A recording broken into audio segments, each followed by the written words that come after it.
A feeling based on your discussions with him last night and today, and do you have the MRI results yet? So he was, I think that his teammates or me, I'm not sure who was most excited to see him on the plane, and he was his, he was honest about the fact that he had a headache, but his personality was definitely normal to a. And then talking to him this morning, I think he's still feeling some of those headaches, and he's 12. I think he's probably just finishing his MRI right now, and so we'll find the results on that. That's just an extra kind of precaution on top of the CT scans and the X-rays that were taken last night. Mike, I know, because obviously you could look at Ethan Carter and say concussions affect everybody differently. Is there a chance you guys maybe put Tua on the short-term IR just as a precaution? Well, I mean, honestly, to be completely forthright, I'm not even really thinking about timetables or anything regarding him as a player right now. It's all about really Tua the person. That's the, what gets lost in all this is there's human relationships. That these aren't just creative players. These are people that we mutually invest in, and somebody I've grown very, very close to, and so when it comes to head injuries and concussions, with things that severe, it's not the only thing I'm worried about is the person first. So, when just worrying about him getting healthy, getting all the testing done that he needs to get done, and us working with him so that we can feel good about where that injury's at, and then we'll cross the bridge in terms of timetables of however long. Really haven't even thought about that at this point. Last night you said, when you were asked about if you would do anything differently, you said no chance, pretty much. Now that you've had time to reflect, is there anything either you would have done differently or you wish any of the medical personnel would have done differently dating back to the original hit on Sunday against the Bills? I appreciate all that, all the concern, really, just because I care about the guy, and I appreciate all the concern for the individual. What I was kind of referring to in terms of not changing anything I do is because the whole process for what happened on the Bills game was, he was evaluated for a head injury immediately. That's what we brought him under the tent for and brought him inside for. He was evaluated and then cleared by several layers of medical professionals who I don't pretend to be one, but those people, the collection of them, cleared him of any head injury whatsoever, and he had a back and ankle issue. So in terms of deciding whether or not to play a guy on a Thursday night game, I'm concerned about his lower back and his ankle and putting him in harm's way. I have 100% conviction in our process with regarding our players. This is a player-friendly organization that I make it very clear from the onset. My job as a coach is here for the players. I take that very serious, and no one else in the building strays from that. So when I'm talking about deciding whether or not to play, the only thing that would keep me from playing him would be something going against medical advice that was that would be just completely abstract, on top of all that, I had no worries whatsoever with how he, I'm in steady communication with this guy day in, day out. And we're talking about, high level football conversations about progressions and defenses and recalling stuff from 2 weeks previous, and then him having to reiterate a 15-word play call. All things, absolutely no signs, and nothing.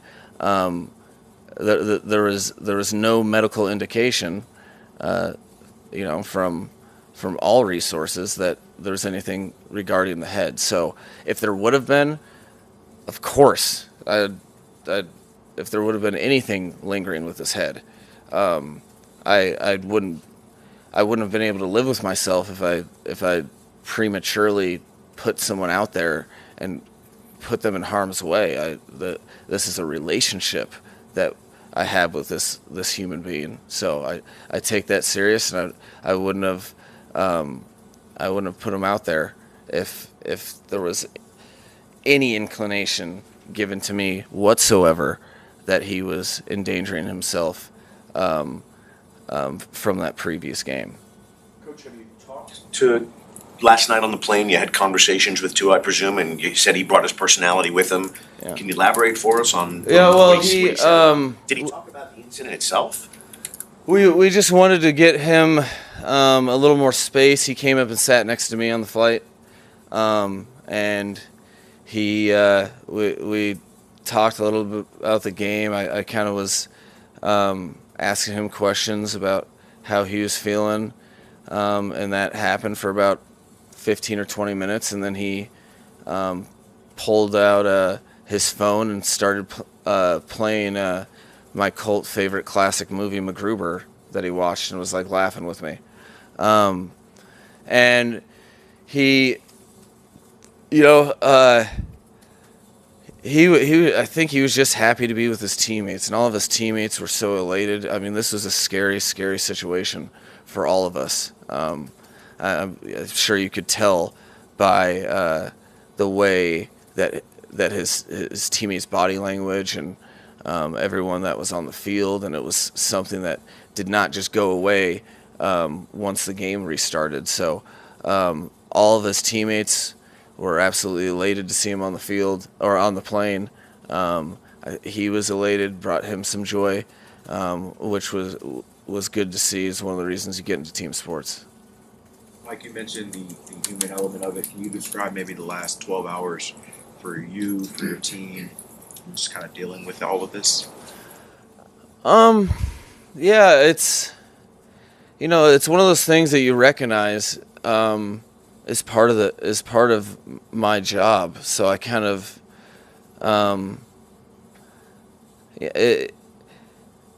for me, I don't do anything without being extremely accountable and hard on myself. So I can say with conviction certain things because I go back and I make sure that the due diligence was that I've done everything correctly, whether or not with all the information given.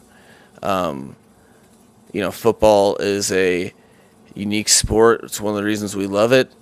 Is there's so much unpredictability and so many variables. It's also one that's violent and can have injuries, and you really comb all things that come across your plate to make sure that you're doing right by everyone involved, specifically and most importantly and non-negotiably the human beings, the players, and to the point that I'm thinking about the play call. I'm thinking about all of this stuff.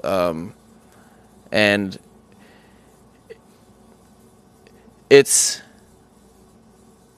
hard, but I recognize that it's an important part of the job, that you don't get to dictate circumstances, and you're supposed to you need to help lead individuals to be a team. And I mean, you never want to.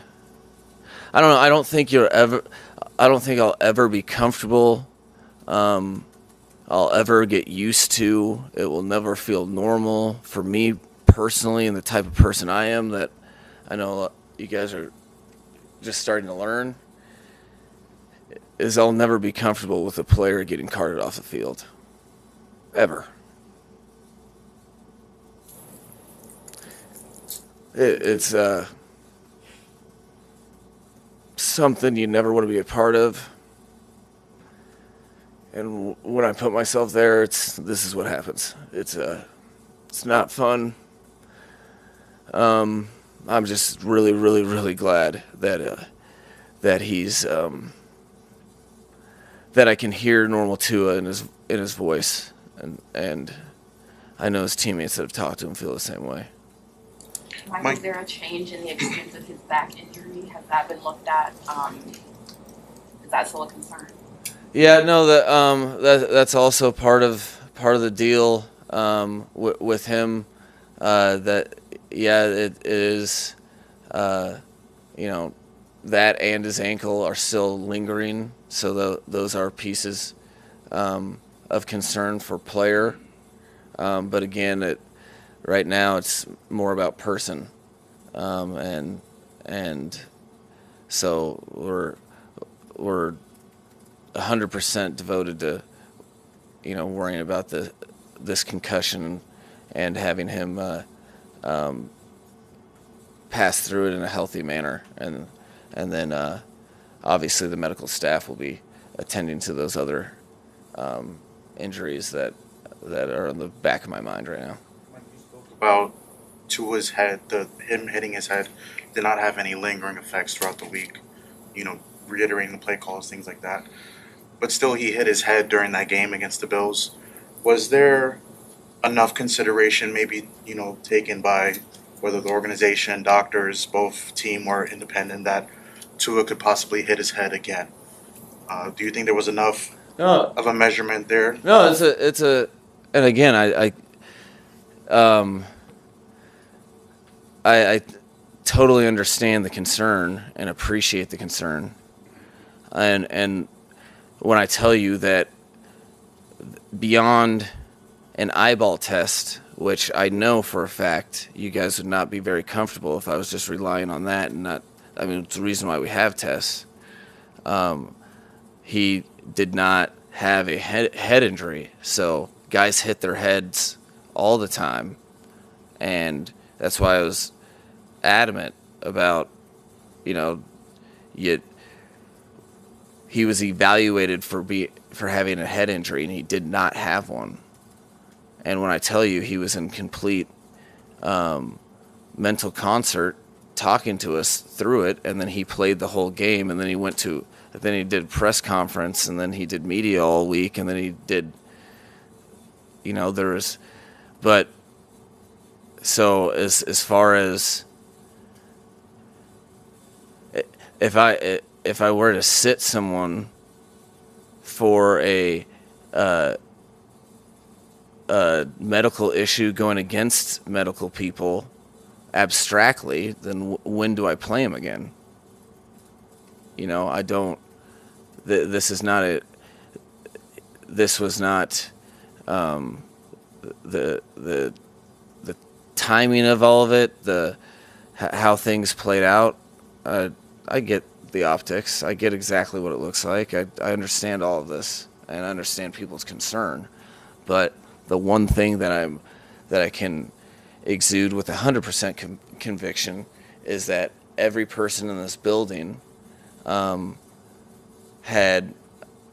100% the correct process, diligence, and that's why there's not a there's not a player or person that you'd be able to talk to in the building that would think otherwise, because it is clear, contrite, and not something that is negotiable in any way, shape, or form.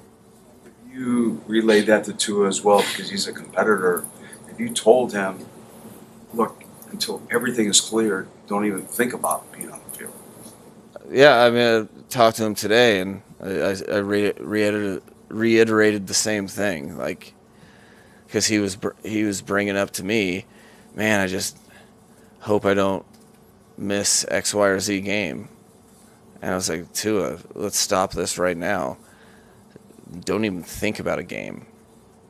Let's just think about doing everything the right way to listen, to get, opinions that you need, and let's worry about you and your head and being a healthy human being through it, and then we'll worry about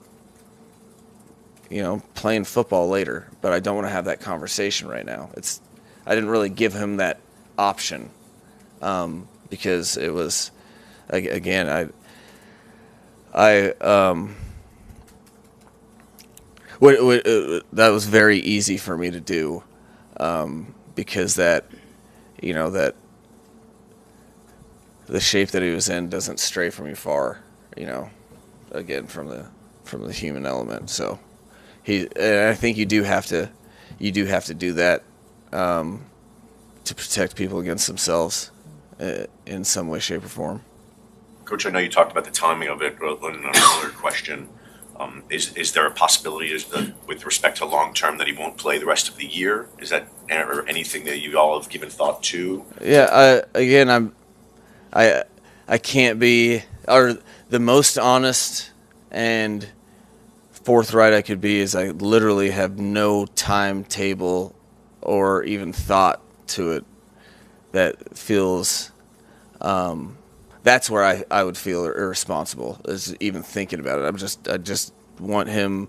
I just want to, see. I want him to get all the evaluation possible. I want him to do all the things recommended from all of his all the medical counterparts, and I want him to get on the road to recovery from that as a human being, and then we'll cross that bridge. But in terms of a timeline of crossing that bridge, I have zero idea. And Coach, based on what you've experienced these past 5 days, is there anything that you would suggest to the league in terms of any changes to improve the protocols for concussions? Honestly, I from my medical understanding, with 2 unrelated events, from all the information that I've been given, 2 unrelated medical events, I don't see a problem with the protocol if there's not scientific backing to illustrate that he was suffering from a head injury. So from my vantage point, it's pretty thorough when you're talking about not only having designated people from your own organization who specialize in the field, but then you have independent neurologists advising as well.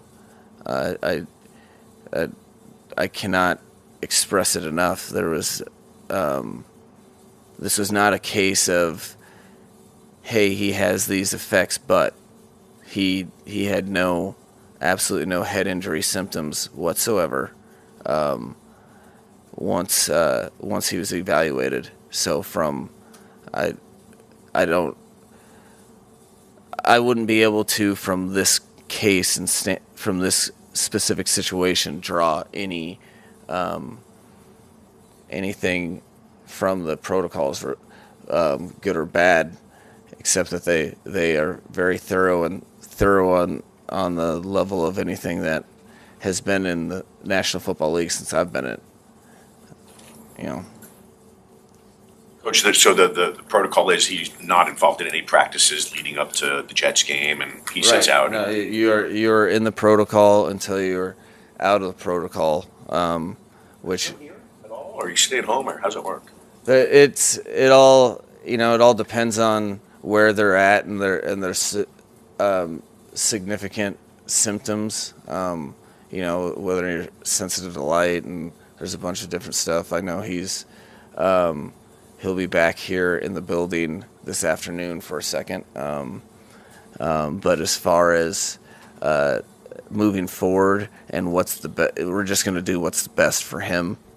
And if we have any indication that traveling in a car or coming around here isn't the best thing for him, then we won't do it.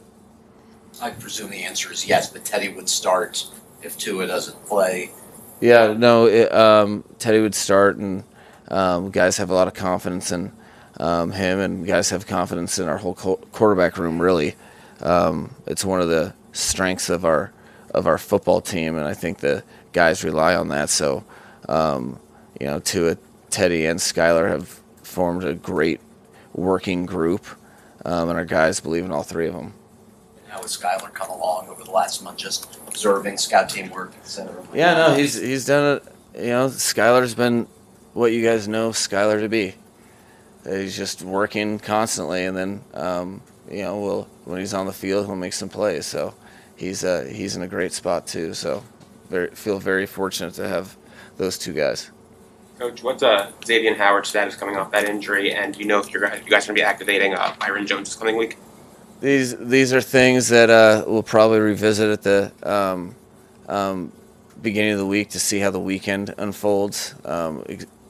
X is a competitor, a fierce one at that, and I know he's going to do everything in it to make sure that he's completely capable. And I know Byron's working his tail off, so we'll probably reevaluate that at the beginning of the week, which we'll always do, but don't really have anything for this today. Mike, I guess you probably didn't imagine yourself in this kind of situation, maybe, football issue, but a health issue like Tua's here at the start of your career. I guess how has this kind of been for you to handle as a coach? No, I mean, I think that's, anybody can,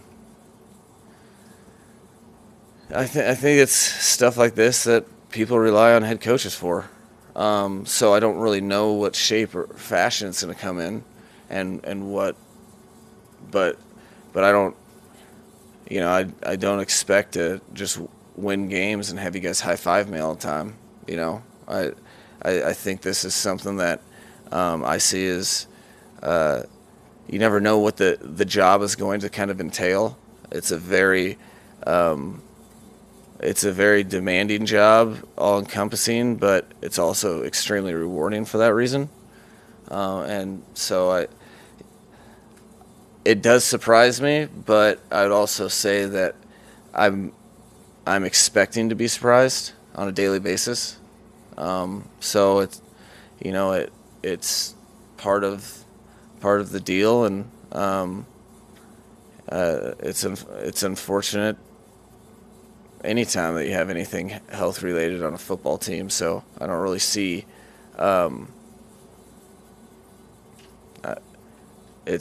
I don't know. It's not really about me with regarding to the health and safety of our players. It's more about the players, and that's the unfortunate part.